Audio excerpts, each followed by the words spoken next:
அன்பான விருச்சகராசி நேயர்களே, இனி வரக்கூடிய நாட்கள்ல உங்க வாழ்க்கையில நினைச்ச காரியங்கள் எல்லாமே நல்லபடியா நடக்கிறதுக்கும், இருந்த தடைகள் எல்லாம் விலகுவதற்கும், குடும்ப உறவுகள்ல ஒற்றுமையும் நிம்மதியும் பெறுவதற்கும், பண வரவு அதிகரிக்கிறதுக்கும், எதிரிகளுடைய சூழ்ச்சிகளை எல்லாம் முறியடிச்சு ஜெயிப்பதற்கான வழிமுறையும் உங்க மனசுல இப்போ வரைக்கும் இருக்கக்கூடிய எல்லா சந்தேகத்திற்கும் பதில்களை தெரிஞ்சுக்க இந்த வீடியோவை முழுசா பாருங்க. உங்களுக்கான தீர்வு நிச்சயமா உங்களுக்கு கிடைக்கும். விருச்சிக ராசி விசாக நட்சத்திரம் 4ஆம் பாதம், அனுச நட்சத்திரம், கேட்டை நட்சத்திரம் உள்ளவங்க கடுமையான உழைப்பாளிகளாக இருப்பீங்க. அதீத தைரியம், ரகசியத்தன்மை மற்றும் சாதிக்கக்கூடிய பிடிவாத குணம் உங்ககிட்ட நிறையவே இருக்கும். தலைமை பண்பு மிக்கவங்களாக இருப்பீங்க.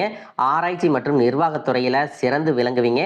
எப்பேற்பட்ட ஆபத்தான சூழ்நிலையா இருந்தாலும் துணிச்சலாக செயல்படுவீங்க. இப்படி எல்லார்கிட்டையும் உண்மையான அன்பு செலுத்தக்கூடிய தூய உள்ளம் கொண்டவங்களா இருப்பாங்க. இவங்க வாழ்க்கையில எத்தனையோ கஷ்டங்களை எல்லாம் அனுபவிச்சுட்டு இதுக்கு மேல புதுசா நான் என்ன கஷ்டத்தை பார்க்க போறேன் அப்படின்னு எல்லாத்தையுமே சாதாரணமா எடுத்துட்டு கடந்து போகக்கூடிய அனுபவசாலிகளாகவும் இருப்பாங்க. எத்தனையோ கனவுகளோடவும் எதிர்பார்ப்புகளோடும் தான் இந்த 2026ஆம் ஆண்டுல நீங்க இந்த வாழ்க்கையை தொடங்கி இருக்கீங்க. இது வரைக்கும் உங்க வாழ்க்கையில நடந்த சில பண தடைகளுக்கும் ஆரோக்கியம் இல்லாம போனதுக்கும் என்ன காரணமா இருக்கு அப்படின்னா, சில நட்சத்திரங்கள் வரக்கூடிய நாட்கள்ல நீங்க பணத்தை மற்றவங்களுக்கு கடனா கொடுத்திருப்பீங்க. அதை திரும்ப வாங்க முடியாம இப்ப வரைக்கும் மன உளைச்சலுக்கு ஆளாகி தவிச்சிட்டு இருப்பீங்க. உடம்பு சரியில்லாம போய் ஹாஸ்பிட்டலுக்கும் அதிகமான செலவு செஞ்சிருப்பீங்க. இதுக்கெல்லாம் ஒரு ஜோதிட சூட்சமம் இருக்கு. அது என்ன அப்படின்னா, பரணி, கார்த்திகை, திருவாதிரை, ஆயில்யம், பூரம், பூராடம், பூரட்டாதி, கேட்டை, விசாகம், சித்திரை, சுவாதி, மகம் இந்த நட்சத்திரங்கள் வரக்கூடிய நாட்கள்ல கண்டிப்பாக மற்றவங்களுக்கு பணத்தை கடனா நீங்க கொடுக்க கூடாது. எமர்ஜென்சியை தவிர்த்து சிகிச்சைக்காக நீங்க மருத்துவமனைக்கெல்லாம் போகக்கூடாது. தவிர்க்க முடியல அப்படிங்கிற பட்சத்துல நீங்க வெளியூர்களுக்கு பிரயாணம் செல்லலாம். இதை மட்டும் நீங்க சரியா செஞ்சுட்டாலே உங்களுக்கு 70% பிரச்சனைகள் தீர்ந்துடும். கூடவே உங்களுக்கு நல்ல செல்வ வளம் பெருகணும், கடன் பிரச்சனைகள் இருக்கக்கூடாது அப்படின்னா உங்களுடைய வீட்டுல பூஜை அறைய நல்லா சுத்தம் செஞ்சுட்டு தானிய லட்சுமியோடைய புகைப்படத்தை வச்சு நவ தானியங்களோட அரிசி, பருப்பு, உப்பு, சர்க்கரை இதையெல்லாம் ஒரு சின்ன மண் கலசத்துல நிரப்பி வச்சு தினமும் விளக்கேற்றி வழிபாடு செய்யலாம். இதை தினமும் செஞ்சுட்டு வந்தா உங்களுடைய வீட்டுல என்னைக்குமே உணவு பஞ்சம் இருக்காது. செல்வ வளம் அதிகரிக்கும். உங்களுடைய கடன் சுமை குறையும். விவசாயிகளுக்கு உற்பத்தி அதிகரிக்கும். உங்களுடைய பொருளாதார நிலை உயரும். பணம் கொடுக்கல் வாங்கல்ல பாத்தீங்கன்னா இது வரைக்கும் உங்களுக்கு தடைகள் எல்லாம் இருந்திருக்கும். இந்த மாதத்தின் பிற்பகுதியில உங்களுக்கு சாதகமான முடிவுகள் கிடைக்கும். கடந்த சில மாதங்களா பாத்தீங்கன்னா உங்க வாழ்க்கையில நடந்த சம்பவங்கள், ஏமாற்றங்கள், துரோகங்கள் எல்லாமே உங்களுக்கு மிகப்பெரிய ஒரு அனுபவத்தை கொடுத்து இருந்தாலும் சில விஷயங்களை எல்லாம் இப்ப வரைக்கும் உங்களால ஜீரணிக்க முடியல. அதனாலயே நிறைய நேரங்கள்ல மனசு வெறுத்து போய் இந்த வாழ்க்கையில இதுக்கு மேல நான் என்ன கஷ்டப்பட வேண்டி இருக்கு, எனக்கு இந்த வாழ்க்கையே பிடிக்கல அப்படின்னு சொல்லிட்டு இருப்பீங்க. இப்படி ஒரு வாழ்க்கை எனக்கு அமைஞ்சதுக்கு நான் வாழாமையே இருந்திருக்கலாம் அப்படின்னு கூட நெகட்டிவான எண்ணங்கள் உங்க மனசுல வரும். இதுக்கெல்லாம் என்ன காரணம் அப்படின்னு பாத்தீங்கன்னா, நீங்க நினைக்கிறது ஒண்ணும் நடக்கிறது ஒண்ணுமாக இருந்திருக்கும். நீங்க செய்யக்கூடிய ஒவ்வொரு நல்ல விஷயத்தை கெடுக்கிறதுக்கும், உங்க முன்னேற்றத்தை தடுக்கிறதுக்கும், உங்களை அவமானப்படுத்துறதுக்கும் இங்க நிறைய நபர்கள் எல்லாம் முயற்சி பண்ணிட்டு இருக்காங்க. ஆனாலும் அவர்களுடைய சதிகளையும் சூழ்ச்சிகளை எல்லாம் தாண்டி இப்ப வரைக்கும் நீங்க ஓரளவுக்கு நல்லா இருக்கீங்க அப்படின்னா உங்ககிட்ட இருக்கக்கூடிய நல்ல எண்ணங்களும் கடவுள் பக்தியும் இது வரைக்கும் நீங்க செஞ்ச நல்ல விஷயங்களும் தான் உங்களை காப்பாத்திட்டு இருக்கு. இதுக்கு முன்னாடி நல்ல உறவுகளாகவும் நண்பர்களாகவும் இருந்தவங்களே உங்களுக்கு சில துரோகங்களை எல்லாம் செஞ்சு உங்க வாழ்க்கையை கெடுக்கணும் அப்படின்னு நினைக்கும் போது யார் நல்லவங்க யார் கெட்டவங்க அப்படின்னு தெரியாம எல்லாரையும் சந்தேகப்படுற மாதிரியான ஒரு சூழ்நிலை இருந்திருக்கும். உங்க வாழ்க்கையில நடந்த சில சம்பவங்களுக்கு அப்புறம் தான் சில நபர்கள் எந்த அளவுக்கு பொறாமையோடவும் வன்மத்தோடவும் இருந்திருக்கிறாங்க அப்படிங்கிறத ஓரளவுக்கு புரிஞ்சிருப்பீங்க. இது எல்லாமே தெரிஞ்சும் கூட நீங்க என்னமோ பண்ணுங்க, உங்க அளவுக்கு எனக்கு சூதுவாது தெரியல, இந்த மாதிரி தெரிஞ்சே மனசாட்சிக்கு விரோதமா தப்பு செய்யறவங்களுக்கு அந்த கடவுள் நிச்சயமா தண்டனையை கொடுப்பாரு அப்படின்னு கடவுள் கிட்ட உங்களுடைய வேண்டுதலை எல்லாம் வச்சுட்டு அமைதியா கடந்து போயிட்டு இருக்கீங்க. உங்க மனசுக்குள்ள எத்தனை ஆதங்கம் இருந்தாலும் இப்ப இருக்கக்கூடிய சூழ்நிலையில தான் உண்டு தான் வேலை உண்டு அப்படின்னு தான் நீங்க போயிட்டு இருக்கிறீங்க. மத்தவங்க மாதிரி இல்லாம கஷ்டத்தையும் கண்ணீரையும் மறைச்சிட்டு வெளியே சந்தோஷமா இருக்கிற மாதிரி நடிச்சிட்டு இருக்கிறீங்க. இந்த வாழ்க்கை உங்களை எப்படி புரட்டி போட்டாலும் முடக்கி வச்சாலும் நீங்க எப்பவும் போல சாதாரணமாவே இருக்கிறதால உங்களை சுத்தி இருக்கிறவங்க எல்லாருமே இவங்களுக்கு என்னப்பா ஓஹோன்னு ஜாலியான வாழ்க்கை வாழ்றாங்க அப்படின்னு சொல்லுவாங்க. ஆனா மனசுல நிம்மதி இல்லாம வயிறார சாப்பிட முடியாம நிம்மதியா தூங்க முடியாம எவ்வளவு கஷ்டப்படுறீங்க அப்படிங்கிறது உங்களுக்கு மட்டும்தான் தெரியும்.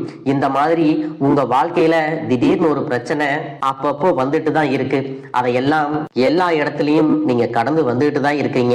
இந்த மாதிரி நீங்களா ஏதோ தட்டு தடுமாறி எந்திரிச்சு நிக்கிறப்போ உங்களை குறை சொல்றதுக்குன்னே நிறைய பேர் தேடி வருவாங்க. நீங்க 1000 நல்ல விஷயம் செஞ்சாலும் அதையெல்லாம் பாராட்டி ஒரு வார்த்தை கூட சொல்ல மாட்டாங்க. அதுவே உங்களுக்கு தெரியாம ஒரு தப்பு நடந்துட்டாலோ உங்களுக்கு சம்பந்தமான ஒருவர் தப்பு செஞ்சுட்டாலோ அது இந்த உலகத்துல யாருமே செய்யாத தப்பு மாதிரி குத்தி காட்டிட்டே இருப்பாங்க. அவங்களுடைய நோக்கம் என்னவா இருக்குன்னா நீங்க நல்லா இருக்கணும் அப்படிங்கிறத விட நீ முன்னேறிடக்கூடாது அப்படிங்கறதுல ரொம்பவே கவனமா இருப்பாங்க. நண்பர்களாக இருந்தாலும் சரி, சொந்தக்காரங்களாக இருந்தாலும் சரி, அவங்க தேவைக்குனா மட்டும் உங்ககிட்ட வந்து பழகுவாங்க. அந்த தேவை முடிஞ்சிச்சு அப்படின்னா உங்களை விட்டு விலகி போயிடுவாங்க. இப்படி மத்தவங்களுக்காக எல்லா விஷயத்தையும் செய்யக்கூடிய உங்களுக்கு ஏதாவது ஒரு அவசரம் ஒரு உதவி தேவைப்படுது அப்படின்னு போய் நின்னா உங்களுடைய சூழ்நிலையை புரிஞ்சுக்காம அவங்க 1000 கேள்விகளை கேட்டுட்டு அதுக்கப்புறமா சின்னதா ஒரு உதவி செய்வாங்க. இதையெல்லாம் நினைக்கும் போது நீங்க எப்படி அவங்களுக்கு உதவி செஞ்சு ஏமாந்திருக்கீங்க அப்படிங்கிறத இப்பதான் புரிஞ்சுப்பீங்க. இந்த வாழ்க்கையில எப்படியாவது முன்னேறணும் அப்படிங்கறதுக்காக தினம் தினம் கஷ்டப்பட்டு உழைக்கிறவங்க. உங்களுடைய மனசாட்சிக்கு தெரிஞ்சு நீங்க யாருக்கும் எந்த கெடுதலையும் கஷ்டத்தையும் துன்பத்தையும் கொடுத்ததில்லை. ஆனாலும் உங்களுக்கு மட்டும் ஏன் இந்த மாதிரி கஷ்டங்கள் வருது, பிரச்சனைகள் வருது அப்படின்னு பாத்தீங்கன்னா நீங்க நல்லவங்களா தான் இருக்கீங்க, நல்ல விஷயங்களை தான் செய்யறீங்க.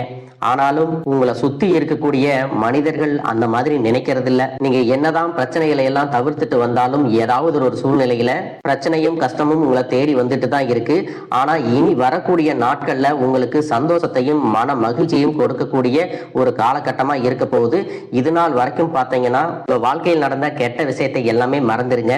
இனி வரக்கூடிய நாட்கள்ல உங்களுக்கு எப்படிப்பட்ட நன்மைகள் எல்லாம் கிடைக்க போகுது, எந்த இடத்துல நீங்க கவனமா இருக்கணும் அப்படிங்கிறத நீங்க மனசுல வச்சுக்கணும். மார்ச் மாதத்துல சனியினுடைய வக்ர நிவர்த்தியும் குருவினுடைய பயிற்சியும் சுக்கிர பயிற்சியும் சூரிய பயிற்சி ராகு கேது பயிற்சிகள் அப்படின்னு கிட்டத்தட்ட 5 பயிற்சி பலன்கள் எல்லாமே உங்களுக்கு இந்த 2026ஆம் ஆண்டுல முழுமையான பலன்களை கொடுக்க போறாங்க. அதனால இந்த காலகட்டங்கள்ல எதையெல்லாம் நீங்க இழந்துட்டோம், எதையெல்லாம் நீங்க மீட்டெடுக்கணும் அப்படின்னு நினைக்கிறீங்களோ அது எல்லாம் நிச்சயமா உங்களுக்கு கிடைக்க போகுது. சுக்கிர பயிற்சிகள் மூலமாக உங்களுக்கு பொருளாதாரத்துல நல்ல முன்னேற்றம் ஏற்பட போகுது. பெற்றோர்களுடைய உடல் நலத்துல கவனம் தேவை. இதுவரைக்கும் உங்களுடைய பணம் ஹாஸ்பிட்டல் செலவுகளுக்கோ கடனுக்கு வட்டி கட்டுறது, வண்டிகள் பழுதாகி அதுக்காக செலவு செய்யறது, மற்றவங்களுக்கு பணம் கொடுத்துட்டு அந்த பணம் திரும்ப வராம கஷ்டப்பட்டது, இந்த மாதிரியான சம்பவங்கள் எல்லாம் நடந்திருக்கும். இதற்கு பிறகு நீங்க பணத்தை சுப செலவுகளுக்காக செய்யணும். நல்ல விஷயங்களுக்கு பணத்தை செலவு செய்யும் போது உங்களுடைய கடன் சுமை பாதிக்கு மேல குறையும். தாய் வழியாக ஆதரவு கிடைக்கும். தொழில் செய்யக்கூடிய இடத்துல உங்களுடைய திறமைகள் வெளிப்படும். வேலை செய்யக்கூடிய இடத்துல உங்களுடைய உயர் அதிகாரிகளின் ஆதரவு உங்களுக்கு திருப்தியாக இருக்கும். சுப செய்திகள் எல்லாமே உங்களை வந்து சேரும். பூமி வாங்கக்கூடிய யோகம் உண்டு. வீடு கட்ட ஆரம்பிச்சு அந்த வேலைகள் பாதியில நிக்குது அப்படின்னா அந்த வேலைகள் எல்லாமே உங்களுக்கு சிறப்பா முடியும். உடன்பிறப்புகளின் திருமண முயற்சிகள் கைகூடும். புதிய வாகனங்கள் வாங்குறதுல ஆர்வம் காட்டுவீங்க. தொழில எதிர்பார்த்ததை விட கூடுதலான லாபம் கிடைக்கும். ஆரோக்கியம் சீராகி உற்சாகத்தோட எல்லா வேலையும் செய்வீங்க. அரசு வேலைகள்ல இருக்கிறவங்களுக்கு மேலதிகாரிகளுடைய ஆதரவு கிடைக்கும். உங்களை விட்டு விலகி சென்ற சொந்தங்கள் எல்லாமே திரும்ப வந்து சேருவாங்க. சகோதர ஒற்றுமை வலுப்படும். நிழல் கிரகங்களான ராகு கேது பயிற்சியில பாத்தீங்கன்னா உங்களுக்கு மறக்க முடியாத சில சம்பவங்கள் எல்லாமே உங்களுடைய வாழ்க்கையில் நடக்கும். இந்த காலத்துல குடும்பத்திலையும் தொழிலையும் நீங்க கூடுதலான கவனத்தை செலுத்தணும். உங்களுடைய கடின உழைப்பால லட்சியத்தை அடையணும் அப்படிங்கறதுக்காக ஒரு பிளான் போட்டு வச்சிருப்பீங்க.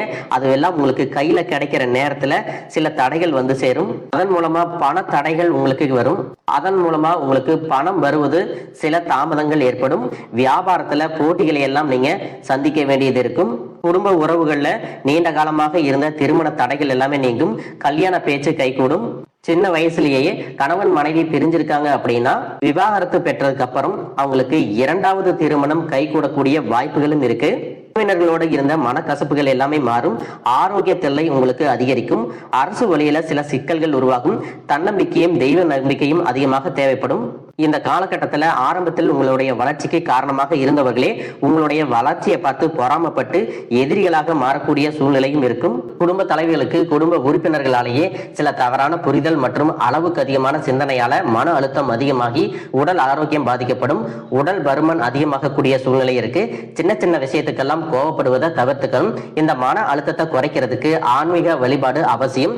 தியானம் செய்யறது, யோகா பண்றது, தன்னுடைய உடல் நலம் எவ்வளவு அவசியம் அப்படிங்கிறத சுயமா புரிஞ்சுக்கிறதன் மூலமாக இந்த பிரச்சனைகளை எல்லாம் தவிர்க்கலாம். நீங்க கணவனாக இருந்தாலும் சரி, மனைவியாக இருந்தாலும் சரி, உங்களுடைய வாழ்க்கை துணை மேல அதிகமா அன்பு காட்டுங்க. அவங்க எந்த விஷயத்தை செஞ்சாலும் அதுல இருக்கக்கூடிய நல்ல விஷயத்தை சொல்லி பாராட்டுங்க. சில நேரத்துல உங்களுக்காகவே அவங்க மெனக்கெட்டு ஏதாவது ஒரு விஷயத்த செய்வாங்க. அந்த விஷயத்த நீங்க பாராட்டும் பொழுது அன்பு அதிகரிக்கும். அன்பு அதிகரிச்சுன்னா சின்ன சின்ன குறைகள் கூட உங்க ரெண்டு பேருக்குமே தெரியாது. குழந்தைகளுக்காகவும் குடும்பத்திற்காகவும் அதிக முக்கியத்துவம் கொடுத்து நேரத்தை செலவிடுங்க. கணவன் மனைவிக்கிடையே அந்யோன்யம் அதிகரிக்கும். குடும்பத்தில் ஒற்றுமையும் சந்தோஷமும் நீண்ட நாளுக்கு தொடர்ந்து வரும். தொழிலை பொறுத்த வரைக்கும் நீங்க செய்யக்கூடியது சின்ன தொழிலாக இருந்தாலும் சரி, பெரிய தொழிலாக இருந்தாலும் சரி, எதிர்பார்த்த அளவுக்கு லாபம் கிடைக்காம ஒரு மந்தமான சூழ்நிலை இருந்திருக்கும். இதற்கு பிறகு நல்ல நல்ல வாடிக்கையாளர்கள் கிடைப்பாங்க. உண்மையான வேலையாட்கள் கிடைப்பாங்க. நீங்க எதிர்பார்த்த மாதிரி நல்ல லாபம் கிடைக்கும். புதிய கிளைகளை எல்லாமே தொடங்குவீங்க. வங்கிகளிடமிருந்து உங்களுக்கு நிதி உதவி கிடைக்கும். பணப்புழக்கம் அதிகரிக்கும். வாடகை இடத்துல இருக்கிறவங்க புதிய இடங்களை வாங்குவீங்க. சிலருக்கு பாத்தீங்கன்னா வேலை செய்யக்கூடிய இடத்துல வேலை செய்யறவங்களோட சின்ன சின்ன பிரச்சனைகள் வரும். செய்யாத தவறுகளுக்கு பழி ஏத்திக்கிற மாதிரி இருக்கும். தெரிஞ்ச சிலர் அவங்களுடைய உழைப்பை திருடுவாங்க. உங்களுடைய திறமைகளுக்கும் உண்மையான உழைப்புக்கும் மதிப்பு கொடுக்க மாட்டாங்க. இதனாலேயே இந்த வேலையில தொடரலாமா இல்ல வேற வேலைக்கு போலாமா அப்படின்னு ரெண்டு விதமான மனநிலை இருந்துட்டு இருக்கும். இந்த மாதிரியான குழப்பமான சூழ்நிலையில அவசரப்பட்டு எந்த முடிவுகளையும் எடுக்காம நிதானமா யோசிச்சு முடிவுகளை எடுக்கும் போது அதுவெல்லாம் உங்களுக்கு நல்ல பலன்களை கொடுக்கும். அரசு வேலைகள் மற்றும் போட்டித் தேர்வுகளுக்கு படிச்சுட்டு இருக்கிறவங்களுக்கு உங்களுடைய விடாமுயற்சி மற்றும் கவனச்சிதறல் இல்லாம தொடர்ச்சியாக பயிற்சி செய்யும் பொழுது இந்த 2026ஆம் ஆண்டுல நிச்சயமாக அரசு வேலை கிடைக்க போகுது. உங்களை பொறுத்த வரைக்கும் நீங்க தனியாக இருக்கும்போது சாதாரணமா தான் இருப்பீங்க. உங்களுடைய சிந்தனை எல்லாமே நல்ல விதமா தான் இருக்கும். ஆனா உங்களுடைய சேர்க்கை மற்றும் தவறான நண்பர்களுடைய சேர்க்கை வந்துச்சுன்னா தேவையில்லாத போதை பழக்கத்திற்கு அடிமையாகிறது. கஷ்டப்பட்டு உழைச்சு சம்பாதிச்ச பணத்தை தவறான இடங்கள்ல முதலீடு செஞ்சு ஏமாறக்கூடிய வாய்ப்புகளும் அதிகமாக இருக்கு. என்னதான் உங்களை வீழ்த்தணும், உங்களை தோற்கடிக்கணும், உங்களை கெடுக்கணும் அப்படின்னு எத்தனை பேர் முயற்சி செஞ்சாலும் இந்த முயற்சிகளை எல்லாம் தோற்கடிப்பீங்க. அவங்கள நீங்க ஜெயிச்சு வருவீங்க. போலியான உறவுகள் மற்றும் விரும்பத்தகாத நபர்கள் உங்களை விட்டு விலகி போவாங்க. புதிய நண்பர்களுடைய சேர்க்கை உங்களுக்கு ஆறுதலை கொடுக்கும். இந்த மாதிரி புது விதமான மாற்றங்கள் எல்லாமே உங்க வாழ்க்கையில நடக்க போகுது. இந்த மாற்றங்கள் எல்லாமே உங்களை புது மனுஷனா, மிகப்பெரிய வெற்றியாளரா, ஒரு சாதனையாளரா மாத்த காலம் தயாரா இருக்குது. நல்ல விஷயங்களை மட்டும் செய்யுங்க. உங்களுக்கு நல்லதே நடக்கும். வாழ்க வளமுடன், வாழ்க பல்லாண்டு.